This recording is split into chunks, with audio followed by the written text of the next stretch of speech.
बच्चों हम लोग जो है ये उड़ीसा का 2024 का पेपर डिस्कस कर रहे थे ना बच्चों, क्योंकि आपके जो अपकमिंग वैकेंसी है 2026 की, तो उसके लिए काफ़ी इंपॉर्टेंट रह जाएगा ये पेपर। ओके, तो इसमें जो है इसके मैंने बहुत से पार्ट्स अपलोड कर दिए हैं, इसकी अलग से प्लेलिस्ट बना दी है और SSC फार्मासिस्ट एग्ज़ाम 2026 के नाम से। ओके, तो उसको फॉलो कीजिए। ओके, तो और बाकी जो है देख लेते हैं इसके नेक्स्ट आगे के क्वेश्चंस। और बच्चों टेस्ट सीरीज और क्रैश कोर्स के लिए आप लोग जो है फार्मा MCQ ऐप पे विजिट कर सकते हैं, लिंक वीडियो के डिस्क्रिप्शन बॉक्स में दिया गया। ओके, तो अभी हम लोग देख लेते हैं कैसे क्या क्वेश्चंस हमने इसमें इंक्लूड करे हैं। बिना देरी स्टार्ट करते हैं हमारा video. Which of the following WBC white blood cells की बात हो रही है ना, कौन सा WBC contain histamine, heparin and serotonin. WBCs जो होते हैं आपके, है ना, हम लोग पढ़ते हैं इन्फेक्शन से फाइट करने का काम हमारे WBCs का होता है। इनको ल्यूकोसाइट्स भी कहते हो। WBCs जो होती है बच्चे, एक तो ग्रैनुलोसाइट्स होती है और एक आपकी एक ग्रैनुलोसाइट्स होती है। ग्रैनुलोसाइट्स होते हैं उसमें न्यूट्रोफिल, इओसिनोफिल और बेसोफिल्स आते हैं। एक ग्रैनुलोसाइट्स में लिम्फोसाइट्स और मोनोसाइट्स आते हैं। ओके, यहाँ तक आपको पता है। तो कौन सा WBCs में हिस्टामिन, हेपेरिन और सीरोटोनिन हमारा प्रेजेंट है ना। तो हमारा जो हिस्टामिन आप लोग पढ़ते हो, एक तो ये बेसोफिल्स में होता है और दूसरा मास्ट सेल्स में होता है ना हिस्टामिन। तो ये जो है यहाँ पर देखो, मोनोसाइट्स, इओसिनोफिल्स, बेसोफिल्स और लिम्फोसाइट्स, सारे सारे WBCs के टाइप दिए हुए हैं। तो तुम्हारे जो बेसोफिल्स होती है ना, बेसोफिल्स जो एक टाइप की ग्रैनुलोसाइट्स में आती हैं, तो इसी में तुम्हारे जो है हिस्टामिन, हिपेरिन, हिपेरिन जो कि तुम्हारा नेचुरल एंटीकोएगुलेंट होता है ना, नेचुरल ऐसे कि देखो हमारा जो नेचुरल एंटीकोएगुलेंट होता है हमारा क्या होता है, हिपेरिन होता है।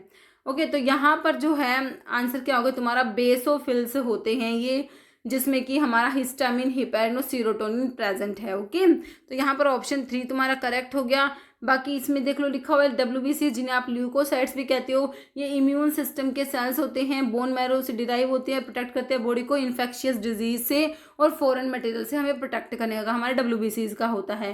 कह रहे कि ये ग्रैनुलोसाइट्स एक ग्रैनुलोसाइट्स दो टाइप के होते हैं।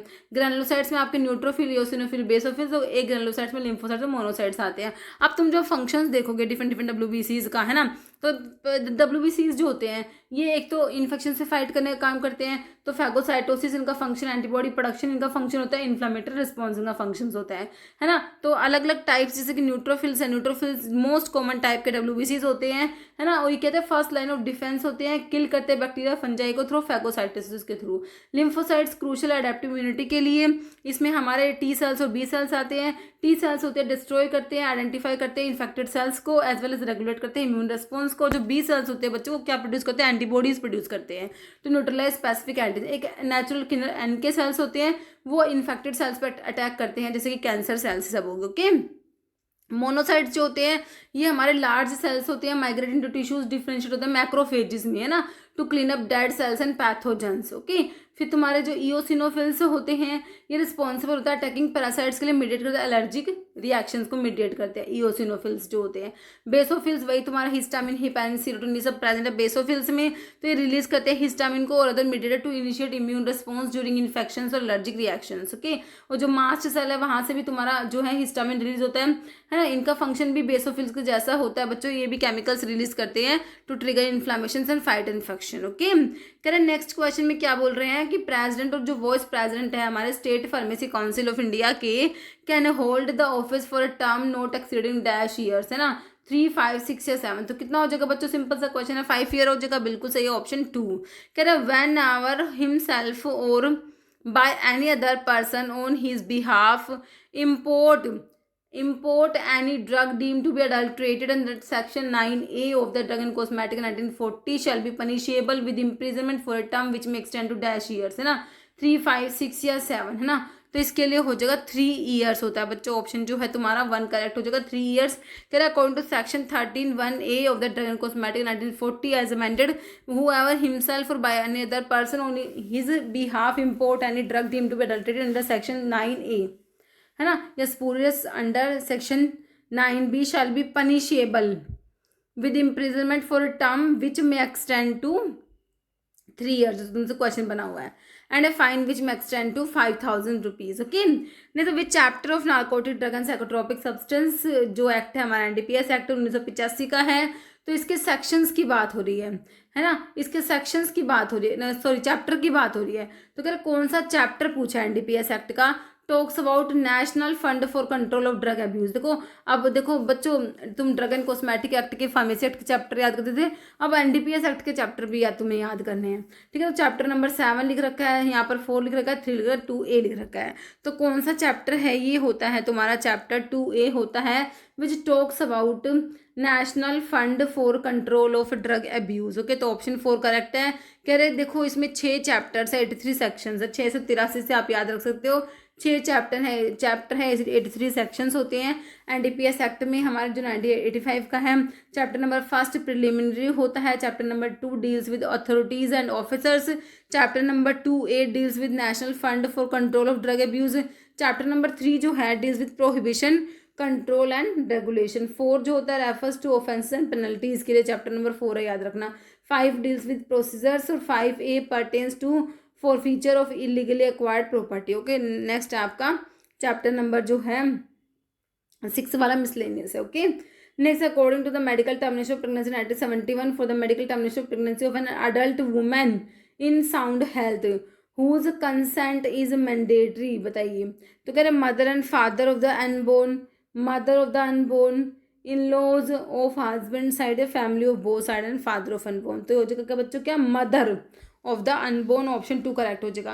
कह रहे MTP act clearly states that no pregnancy can be terminated without the consent of pregnant women, meaning the consent of any other family member is not required. Okay, next which of the following drug is not mentioned as a narcotic drug in narcotic drug and psychotropic substance act 1985। तो कह रहे कौन सा जो है not mentioned as narcotic drug, narcotic drug नहीं है ना। देखो ओपियम बिल्कुल आता है तुम्हारा, कोडीन आ जाएगा, मॉर्फिन आ जाएगा, लेकिन हमारा डैबिगेट्रन इज नॉट नार्कोटिक। डैबिगेट्रन आपने पढ़ा होगा बच्चों, कहाँ पढ़ा था, एंटीकोएगुलेंट में पढ़ा था ना, तो ये आपका जो है नार्कोटिक नहीं होता। कह which of the following pharmaceutical aid of natural origin belong to the class of emulsifying agent and suspending agent, है ना। तो लेमन ऑयल है, पैराफिन है, अगार है, सोर्बिटोल है। तो कौन सा है इमल्सिफाइंग एंड सस्पेंडिंग एजेंट की बात हो रही है बच्चों।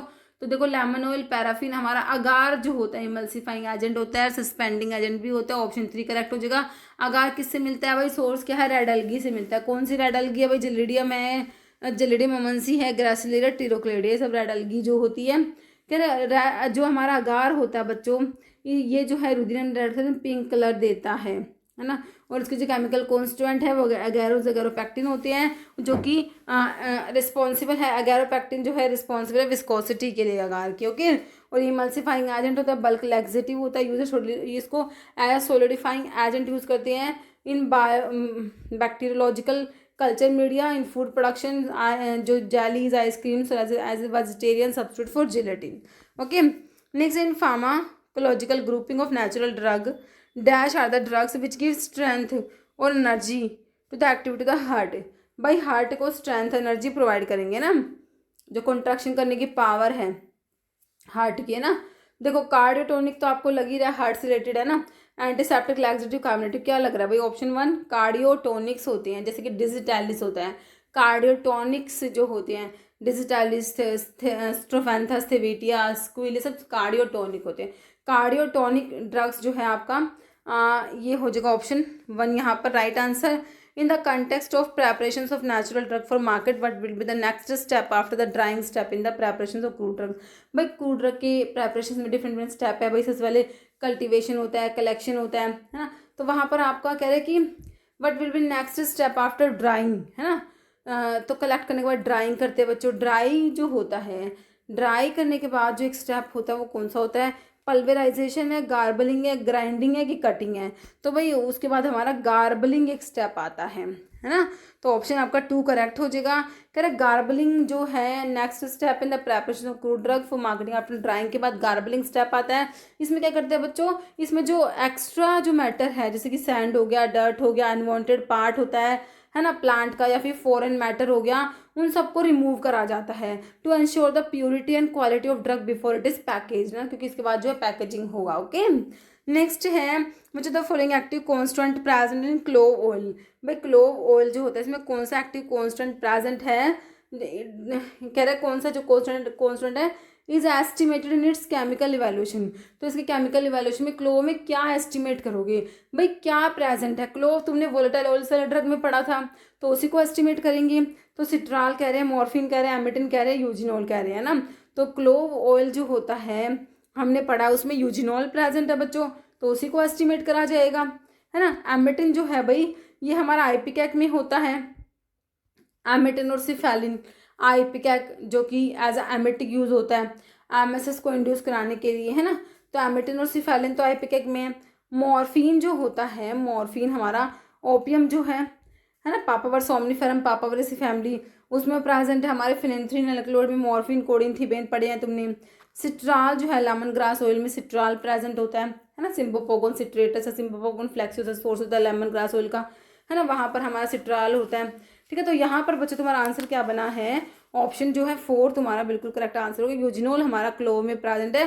क्लोव का सोर्स है यूजीनिया कैरोफाइलेसिस, क्लोव की फैमिली मिर्टेसी होती है बच्चों के। तो यहाँ पर तुम्हारा आंसर ऑप्शन 4 निकल के आ गया। इतने क्वेश्चंस थे आज की वीडियो में बच्चों, मिलते हैं आप लोगों से नेक्स्ट वीडियो में। Okay, thank you so much.